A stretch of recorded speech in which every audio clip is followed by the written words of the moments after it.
Have you ever felt like you've lost your footing, like something sacred in your life has been shattered, and you don't know how to start again?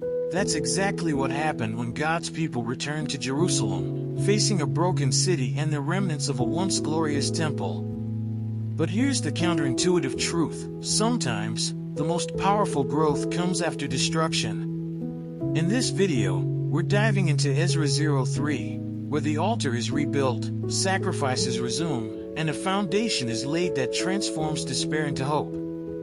Stick around, because you'll discover not just the story of stones and rituals, but the secret principles that can help you rebuild your life, your purpose, and your faith, step by step, starting today.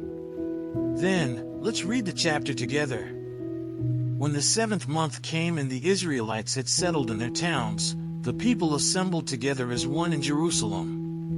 Then Joshua son of Jozadak and his fellow priests and Zerubbabel son of Shealtiel and his associates began to build the altar of the God of Israel to sacrifice burnt offerings on it, in accordance with what is written in the law of Moses the man of God. Despite their fear of the peoples around them, they built the altar on its foundation and sacrificed burnt offerings on it to the Lord, both the morning and evening sacrifices.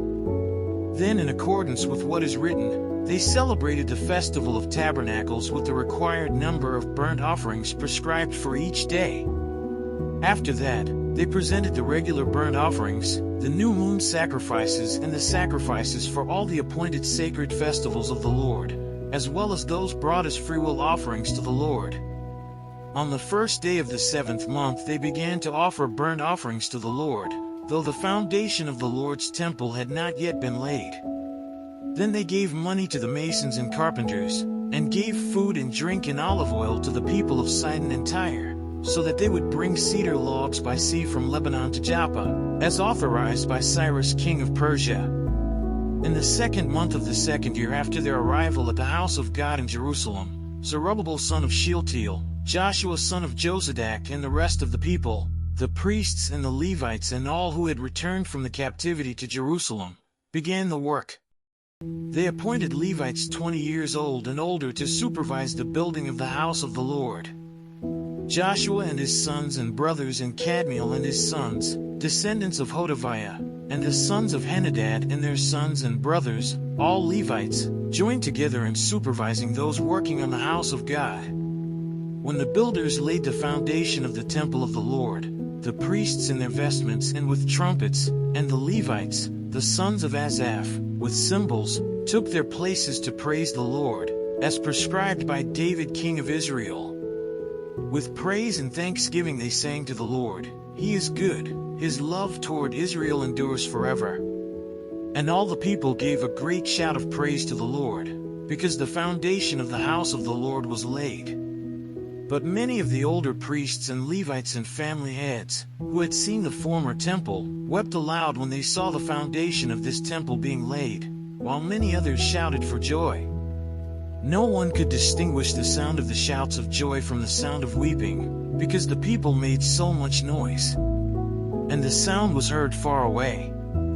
Let's say a quick prayer to thank the Lord for His mercy.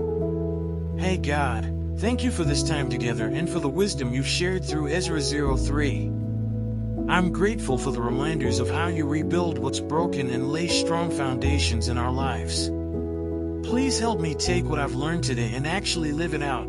Help me offer my time, my heart, and my actions in ways that honor you. Give me courage to start small, stay consistent, and trust that you're building something lasting in me.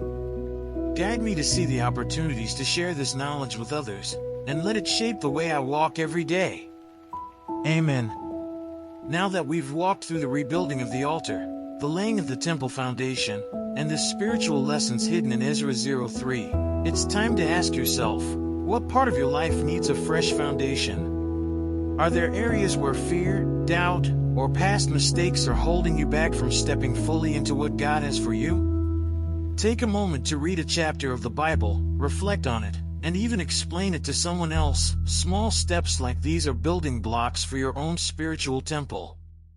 Think about it. How could dedicating just a few minutes a day to God's Word transform your decisions, your relationships, or your future? If this message resonated with you, Don't miss out. Subscribe to the channel, turn on notifications, and join us as we continue uncovering powerful lessons from the Bible that you can apply today. And, as always, don't forget to check the last video and learn more about the scriptures.